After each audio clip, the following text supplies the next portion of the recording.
करोगे मेरे भाई।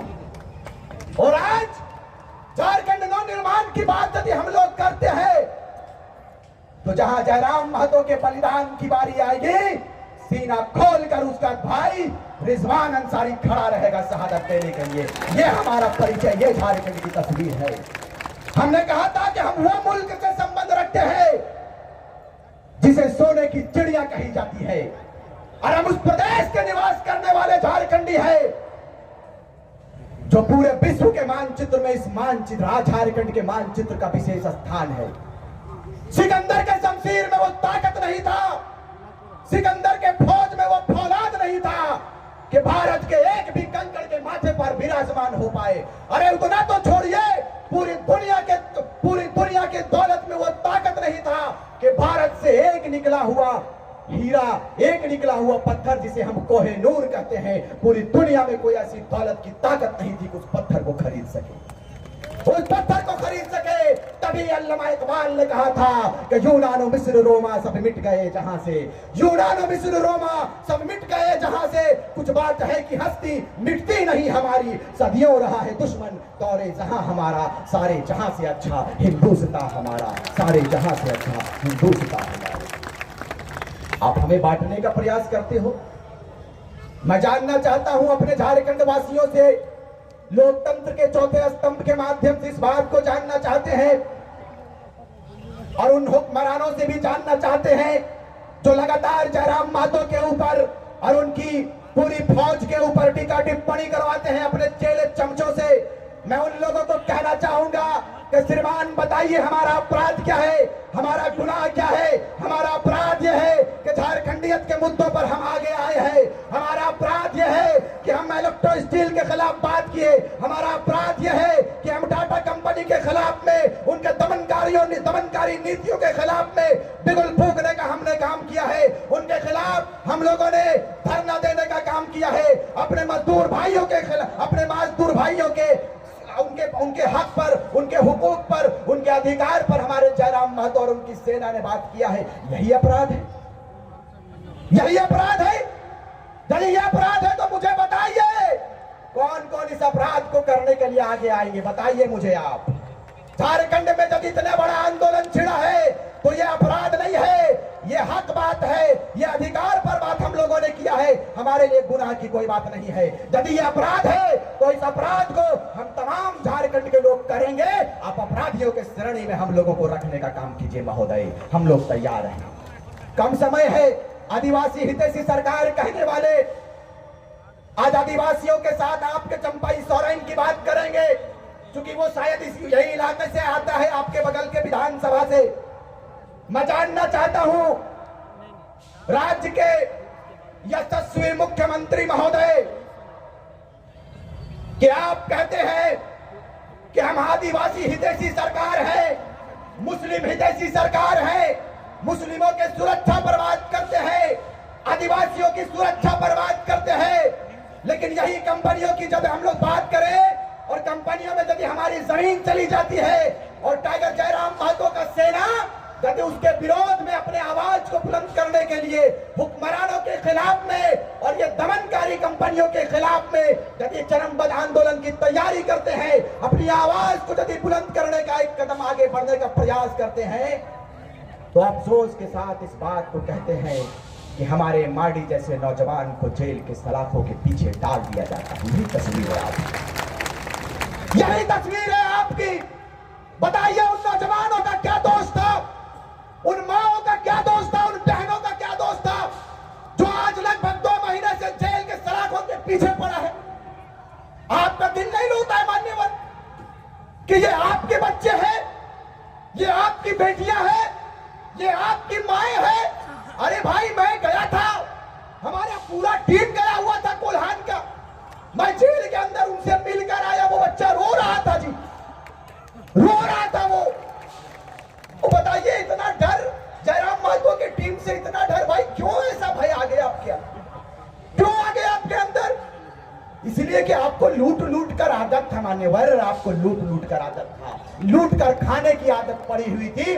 टाइगर जयराम महतो का सेना जैसे ही आगे आया, कंपनियों के अफसरों की पूर्ति बंद हो गई। यही जेबी कैसेस का परिचय। आपको बताते चले, कम समय में इजाजत है अध्यक्ष महोदय? कम समय चाहेंगे क्योंकि इनका भी संबोधन बड़ा बेहतर होता है और हम लोग दादा से ही सीखते हुए आए हैं इन 2 वर्षों में। अब बताइए, हम लोग किसी पद पर पदस्थापित नहीं है, ना तो हम एमपी हैं, ना एमएलए है, ना मुखिया है, ना जिला परिषद है, ना चेयरमैन है। लेकिन जहां भी तो कंपनियों का अत्याचार होता है, हमारा पूरा सेना खड़ा रहता है झारखंडियत के ज्वलंत विषयों पर, झारखंड के मुद्दों पर। हम लोग ना तो किसी संवैधानिक पद पर है, ना मुखिया है, ना सरपंच है, लेकिन टाइगर जयराम महतो के नेतृत्व में उनकी सेना आगे आती चली गई, काम होता गया। आज 12.5 करोड़ रुपया हम लोग मुआवजा दिला चुके हैं इस प्रदेश के लोगों को। 12.5 करोड़ रुपया मुआवजा हम लोगों ने दिला दिया। 800 से 1000 नौकरी हम लोग दिला चुके हैं। ये टाइगर जयराम महतो का परिचय है भाई। उसमें ऐसा थोड़ी है कि महतो समाज के लोगों को ही सिर्फ मुआवजा मिला है, मुस्लिमों को भी मिला है, आदिवासियों को भी मिला है, दलित भाइयों को भी मिला है। तमाम जाति वर्ग की बात हम लोग किए हैं। और झारखंड के लिए भाई एक बात मैं जानता हूं कि यदि देश की आजादी के लिए महात्मा गांधी आगे आए तो वो पूजनीय है, यदि मौलाना अबुल कलाम आजाद आएंगे तो वो पूजनीय है। कोई जाति विशेष की बात हम लोग कभी नहीं करते हैं। हम लोग सारे लोगों को लेकर चलने का बात किए हैं और आपको इस बात को बताकर जाएंगे। आज इस धरती से, आज इस जमशेदपुर की धरती से इस बात को कहकर जाएंगे कि जिस दिन आपका आशीर्वाद हम लोगों को मिला, उस दिन झारखंड की तस्वीर बदलेंगे और इस रूप में तस्वीर बदलेंगे कि ये अपराधी किस्म के नेता और ये दलाल किस्म के अगुवाकारी नेता कभी तसव्वुर में भी नहीं सोचा होगा। हम लोगों को कभी ये शौक नहीं लगा था, हम लोगों ने ये कभी नहीं कहा था कि हम लोग विधायक बनेंगे। हम लोग कभी इस बात की पुष्टि नहीं किया था हम लोगों ने कि हम एमपी का चुनाव लड़ेंगे, हम लोकसभा का चुनाव लड़ेंगे, हम विधानसभा का चुनाव लड़ेंगे। नियति की ये देन थी कि टाइगर जयराम महतो को विनोद बिहारी के रूप में लेकर आया है। ये उनका परिचय है कि बिना किसी पद पर रहे 12 करोड़ रुपए का मुआवजा दिला दिया है। ये बंदा जैसे ही दिल्ली कुछ करेगा आपके आशीर्वाद से, इनकम आसान नहीं ना हो रही है, इन कंपनियों के दलाल और कंपनियों के अफसर के पॉइंट में यदि 1 नंबर नहीं कर दिए तो राजनीतिक से संन्यास करवा देंगे। समय मुझे इसकी इजाजत नहीं देती है कि मैं तफसील पूर्वक बात को रखूं। इंशाअल्लाह फिर बात होगी तो आपके बीच में नाचीज की हाजिरी होगी। बस कम समय में सिर्फ इस बात को कहकर जाएंगे कि भूमि अधिग्रहण अधिनियम 2013 ये साफ साफ कहती है कि जमीन जिसकी है अधिकार उनका होना चाहिए। यदि उनकी इजाजत नहीं होती है तो कोयले का एक छटाक भी आप उठाकर नहीं ले जा सकता है, ये आपका कानून कहता है। कहां गया आपका कानून? CNTSPD एक्ट की बात करने वाले आज रांची चले जाइए, जमशेदपुर में आप देख लीजिए, रांची चले जाइए तो जयंती मुंडा जी आई हुई है। पूछ लीजिएगा SC/ST की जमीनों को किस रूप में धड़ल्ले से लूटा जा रहा है। रांची में एक भी जमीन खाली नहीं है। किनका जमीन था? आदिवासियों की जमीन था, मूलवासियों का जमीन था, लूट लिया गया। छात्र पर कोई बात नहीं करता है। पेपर लीक पर यदि जयराम महतो मुखर होकर बात करते हैं तो फर्जी केस डालने का काम करता है। यही ये राज्य का पहचान है, यही राज्य के मुखिया का परिचय है। हम लोग दिल्ली की बात किए हैं, दिल्ली की तैयारी हम लोग करेंगे और बेहतर रूप से हम लोग तैयारी के लिए लगे हैं। आप आशीर्वाद देने का काम करेंगे। आशीर्वाद जिस दिन आपका लगा उसी दिन इंशाअल्लाह ताला इतिहास रचेंगे और बेहतर रूप से इतिहास रचेंगे। बहुत बहुत धन्यवाद, आपने इतने समय से हमारा इंतजार किया, हमारी नाचीज बातों को सुना, आप हमारी बकवास को सुने। इसके लिए दिल की गहराइयों से आपको सलाम करता हूं, दिल की गहराइयों से आपका अभिनंदन करता हूं, जोहार करता हूं, सबों को सलाम करता हूं। कम समय में सिर्फ इस बात को कहेंगे कि हम उबलते हैं तो भूचाल उबल जाता है, हम उबलते हैं तो भूचाल उबल जाता है, और हम मचलते हैं तो तूफान मचल जाता है। और साहब हम युवा हैं, हमें बदलने का प्रयास मत करो, क्योंकि हम बदलते हैं तो इतिहास बदल जाता है, हम बदलते हैं तो इतिहास बदल जाता है। बहुत बहुत धन्यवाद। जय हिंद, जय झारखंड। एक बार जोरदार तालियों से आप कह देंगे हाथ उठाकर, इस राज्य का मुख्यमंत्री कैसा हो। इस राज्य का मुख्यमंत्री कैसा हो और गिरिडीह लोकसभा का सांसद कैसा हो। अरे भाई पीछे से डर लग रहा है क्या? पूरा हाथ उठाइए दोनों हाथों को। मेरी आवाज कम थी नहीं तो अभी और बोलते हैं। मेरी आवाज इसकी इजाजत नहीं देती कि मैं पूरा बात करूं। जोर से, गिरिडीह लोकसभा का सांसद कैसा हो, गिरिडीह लोकसभा का सांसद कैसा हो। बहुत बहुत धन्यवाद। जय हिंद। कि आज 2 वर्षों से हमारा आंदोलन जारी है इस प्रदेश की सुरक्षा के लिए, लेकिन अफसोस और विडंबना देखिए इस राज्य की कि आदिवासी हितैषी सरकार कहने वाले आदिवासी सरकार सत्ता में बैठे हैं, सत्ता में अधीन है, लेकिन दुर्भाग्य देखिए कि आज तक आदिवासियों के हित में कोई बात नहीं हो पाया। आदिवासियों की जमीनों को धड़ल्ले से लूटा गया, सरकारें मौन रही, सरकारें बन गई, सरकारें चली गई, लेकिन मुझे बताइए कि आदिवासियों के हित के लिए कितना कल्याण हुआ। ये चिंता का विषय है मेरे भाई, ये चिंता का विषय है।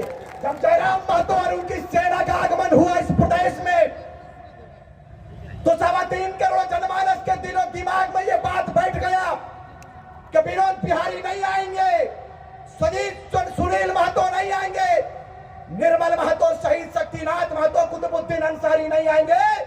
इनके रूप को लेकर अगर कोई बेटा आया है तो वो हमारे टाइगर जयराम महतो जी आए। ये हमारे लिए खुशी की बात है। लोगों ने कहा भाई, इन नेताओं के चमचों ने कहा कि ये एक जाति विशेष का आंदोलन है, ये एक जाति विशेष का लीडर है, ये एक जाति को लीडरशिप देता है, इसी का नाम जयराम महतो है। हमने कहा कि जयराम महतो अकेला नहीं है, उनके साथ में रिजवान अंसारी, रिजवान क्रांतिकारी कदम से कदम मिलाकर चल रहा है, ये उनका परिचय है। उधर से आवाज आया कोल्हान से, तरुण महतो ने कहा कि जयराम महतो के साथ में तरुण महतो साथ में है। दमयंती मुंडा खड़ी हो गई, उन्होंने कहा कि जयराम महतो के साथ दमयंती मुंडा आदिवासी परिवार की बेटी खड़ी है। कोई से एक जाति का आंदोलन ना करे, मैं ना कहे मेरे भाई। अरे क्यों नहीं कहेंगे? ये टाटा कंपनी और ये इलेक्ट्रो स्टील और ये बीसीसीएल, सीसीएल हमारे जमीनों पर बना है, लेकिन आप मुझे बताइए आज आपके बेटों को नौकरी पर कितना बेनिफिट मिलता है, नौकरी पर कितना प्राथमिकता जाता है, ये चिंता का विषय है। मैं सुन रहा था अपने बड़े भाई के मीडिया कॉन्फ्रेंस में, वो बता रहे थे कि स्थानीय एसएसपी की धर्मपत्नी किसी बड़े पद पर पदस्थापित है। अब बताइए, बाहर के लोगों के लिए ये पद खाली हो जाता है, लेकिन जैसे ही समा परवीन की बात आती है, जैसे ही दमयंती मुंडा की बात आती है, वैकेंसीज फुल हो जाता है। भाई जमीन मेरे बाप का है, ये धरती हमारा है, लेकिन आज तक हमें अधिकार नहीं मिल गया। इसी की लड़ाई है मेरे भाई, यह किसी आदिवासी की लड़ाई नहीं है, किसी मुस्लिम की लड़ाई नहीं है। हमने कहा है कि हम कल के बेटे थे, कल के बच्चे थे, छात्र थे, हमें बोलना भी नहीं आता था महोदय, लेकिन हमें दर्द ने बोलना सिखा दिया, हमें तकलीफ ने बोलना सिखा दिया। इतने दुखों को हमने करीब से देखा, सुनील महतो की मां को करीब से देखा, हमारी आंखें नम हो गई। कहां चला जाता है हुक्मरान, कहां चले जाते हैं शासन प्रशासन, जो आपको और हमको हिंदू मुस्लिम के नाम पर, आदिवासी के नाम पर बांटा जाता है मेरे भाई। लेकिन चिंता का विषय नहीं है। अब चिंता करने की जरूरत नहीं है, जब जगेंगे तब सवेरा। ये झारखंड प्रदेश 24 साल का हिसाब लेने के लिए खड़ा हो चुका है। अब चिंता मत कीजिए, आप चिंता मत कीजिएगा। आपको बताते चले कम समय में, क्योंकि आप जिनको सुनने के लिए इतने समय से कड़ी धूप में इस टाटा की धरती में आपने अपने बहुमूल्य के समय को दिया है, आप उसे बगौर सुनेंगे। मैं इस बात को बताकर जाएंगे इस धरती से, इस लोह नगरी से इस बात को कहकर जाएंगे कि थोड़ा सा हुक्मरानों को यह लगता नहीं है कि जिन आशा उम्मीद के साथ में आपको शीर्ष दिया इस प्रदेश के लोगों ने, इस राज्य के लोगों ने आपको सिंहासन दिया श्रीमान, लेकिन आपने इस प्रदेश को क्या दिया है, यह चिंता का विषय है।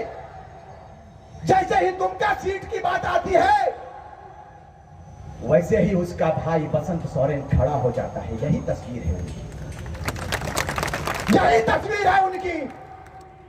जानना चाहते हैं 4 तारीख का वो काला दिन, जब शेरे झारखंड, शेरे दिल, वो बाघ सा चेहरा, वो पारसनाथ पहाड़ जैसा शरीर, सुनील महतो के सीने के ऊपर हजार छर्रा मार दिया जाता है, गोलियों की बौछार कर दी जाती है, कंपनियों के षड्यंत्रकारियों के द्वारा, बड़े बड़े नेताओं के द्वारा बुलाकर सीने में गोलियां मार दी जाती है। आज तक उस पर एनआईए जांच क्यों नहीं बैठा? आपने कहा था कि हमारी बहुमत की सरकार आएगी, हम इस पर एनआईए जांच बैठाएंगे, क्यों नहीं जांच बैठाया श्रीमान? हमने कहा था कि आपका दिल नहीं है क्या? एक मां के दिल को करीब से जानने के लिए कितने नेता पहुंचते, मुझे बताइए, बताइए मुझे यह भी सुनने में आया, अपने कार्यकर्ताओं के द्वारा मुझे यह भी सुनने में आया कि किसी एक पार्टी के द्वारा किसी विशेष जगह पर यदि सुनील महतो की जो मां है उनको ले जाने की बारी आती है तो वो राजनीतिक दल आलोचना करते हैं, राजनीतिक दल भेड़ियां लगाने का काम